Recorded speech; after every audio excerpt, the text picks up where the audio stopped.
What's up, Coyote Pack, and welcome back to the channel on another Coyote Reviews video. Today we are going to be reviewing Ori, the Will of the Wisps.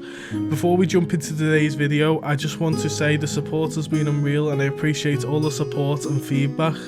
If you've been enjoying the series, why don't you consider subscribing to the channel and clicking the bell to get notified when I go live. With all that said guys, let's just jump straight into today's video.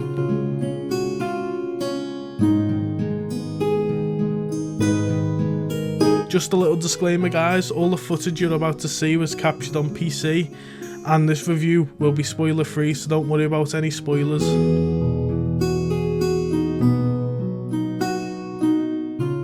Before I start talking about this game guys, I just want to say that a friend recommended me this game. I was going into this game like thinking that I'm just not gonna like it, because if you know me, I really hate platformers. But after playing this game guys, I'm so happy I did, because this game is a true masterpiece.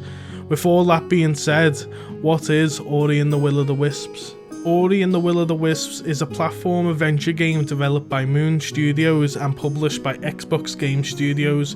Now, with Microsoft's track record with exclusives, I was skeptical, but I'm glad to announce they are back on track and I had an absolute blast playing this. Now guys, before we jump into gameplay, I just want to talk about two massive things. First, let's talk about the thing that you already noticed, the visuals. Now the visuals are truly breathtaking. Seriously though, this game is so visually stunning with all the different biomes. It's one massive eyegasm, and I can say it's the best visual game I have ever played. Now the second thing I want to point out is the soundtrack. This soundtrack is unreal, it does its job and more with selling the story. The sounds will make you feel all types of emotion to the point where it might even bring you to tears. The soundtrack mixed with the visuals creates something absolutely beautiful guys that I've never actually experienced from a game. I can't praise the soundtrack and the visuals enough.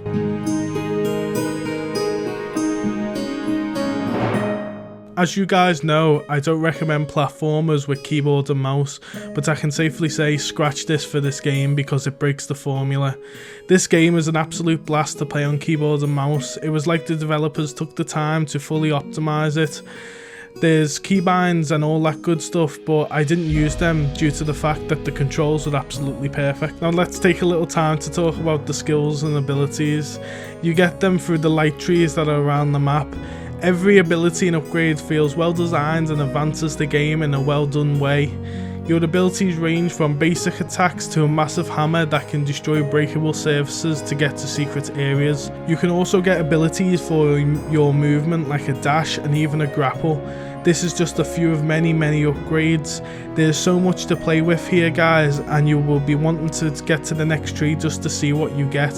Come in game, you will have to combine all your skills and it can get really hard at some points, but it's never not fun. Now let's talk about the map. This map is beautiful with lots of different biomes that changes how you play.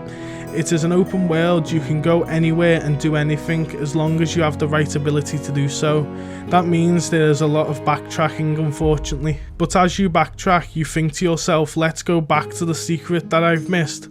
But when you actually go back, you realise it's a whole new open area that you can explore, and you can get really distracted from the main story doing this. I absolutely love this idea. Anything could be around the corner and it's so much fun exploring this huge open map. While you're exploring the map guys, you will come across many of the different types of enemies. Now these bad guys are so well designed. They're all sort of weird creatures and funky stuff that attack you throughout. Some enemies are the same, but as you progress through the game, they will gain new attacks and just get harder. Even when you backtrack guys, you'll find enemies that wasn't even there to begin with. You can also use enemies to get to places that you couldn't even reach without them. Combined with the satisfying combat, it just makes the game even better than it already is. So let's talk about bosses. Same as the enemies, they are so well designed. Each boss is crafted with love and you will be loving every moment you are fighting with them. Keep in mind, these bosses are not easy at all. They all have 5+ attacks, so you've got to keep your guard up at all times. These are some of the best boss designs and fights I have ever experienced in the game. I also want to mention the chase scenes. There's so many in the game, it will have you on edge. You will be platforming as your heart is failing to keep up. The room for error isn't kind here, and one mess up means you'll be back to the start of the scene. I loved everything about these chase scenes, they are so well designed. Going back to secrets, there will be a ton of collectibles to find in this massive world. Some of them are really well hidden, so let's explain them. Now bear in mind guys, there's a ton of them here. Life cells will increase your health, energy cells will increase your mana. Both life cells and energy cells can be collected around the map via secret areas. There's also Gorlek ore guys, which I will explain a little bit later on in the video. But for now, your main currency will be Spirit Light. You can spend this in shops to upgrade yourself. You can also collect shards guys. Now shards give you a passive upgrade that vary. You can collect up to 3 shards at once, but bear in mind you can upgrade your shard slots by doing combat challenges up to a point where you can have 8 equipped at once. There's so much to collect, so don't worry about not having anything to do guys. Let's talk about the hub. You discover the hub not too far into the game. This will be like a main area where you set up base. There's so many different NPCs to discover here that will sell you stuff, upgrade your gear, and even give you side missions. Take the blacksmith for example guys. He takes your Gorlek ore that I talked about earlier in this video and upgrades the hub. There's a lot of characters to talk to, so you'll find yourself coming back here a lot to upgrade and complete side missions. While on the topic of side missions guys, there's so many to find and complete. They all have different backstories and it's worth looking into for the extra gear and even extra well written story.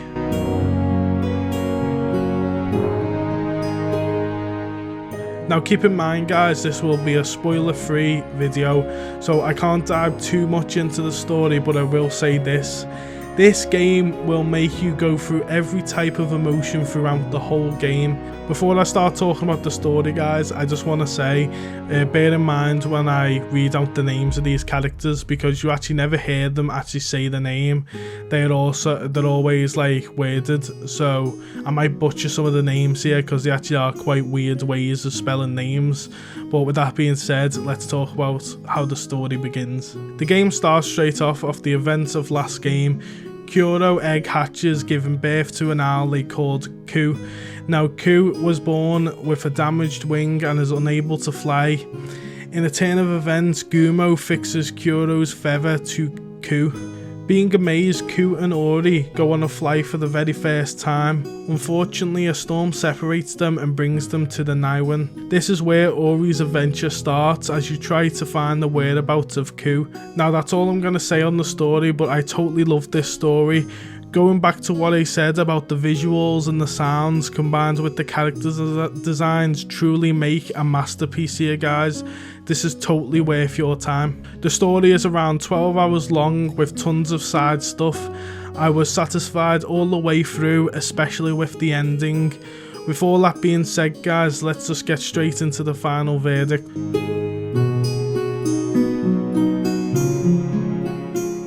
As you can probably tell guys, I'm in love with everything about this game. I was actually going through this game looking for things wrong. I tried so hard but I couldn't find anything. Everything in this game is so well done and crafted with care, and that's why I'm going to give this game. Ready for this guys? I'm actually excited to announce this. I'm giving this game its very first 10 out of 10. I didn't think it would come so quick on the series, but this game is a true masterpiece. Just go and pick up this game guys if you haven't already. Even if you don't like platformers, it will really change your opinion on the genre. It's not even a full price game either. This game currently is at £25, which is around $30. I think this game is an absolute steal, especially if you manage to get this on sale. I couldn't recommend this enough, so just pick it up, you will not regret it at all. With all that being said guys, I hope you've enjoyed today's video. It's been a quick one, but I've got a lot of points in there. If you've enjoyed this video as much as I have, why not consider leaving a like down below? It really helps out this channel and it boosts my confidence to make even more videos for you guys.